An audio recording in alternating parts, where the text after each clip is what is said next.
Welcome to Burlap Teachers. Enjoy the video. You begin by inspecting the tier and deciding whether a patch or full mesh replacement is necessary. Start now. Remove the frame or lay it flat. This gives you control. Trim ragged edges with a utility knife so the repair sits flush. Measure the opening and cut replacement mesh 1/2 inch larger than frame opening. This overlap prevents gaps. Once cut, position mesh over the frame and hold it taut.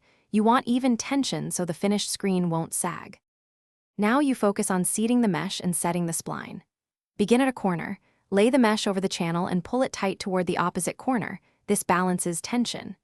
Use the spline roller and press the spline into the track over the mesh, moving steadily to avoid lumps. Make sure spline depth matches channel. Too shallow and it will pop out, too deep and it distorts the mesh. Once the spline is fully seated, trim the extra mesh close to the spline with a sharp blade. Finish by reinstalling the frame and checking the screen for even tension and a snug fit. Press along edges to confirm the spline holds. If you feel loose spots, remove that section of spline and reseat it while pulling the mesh tighter. For small holes, use a mesh patch glued with clear adhesive. Make sure glue dries fully before use. If the spline won't hold, try a slightly larger diameter spline or apply a thin bead of compatible adhesive.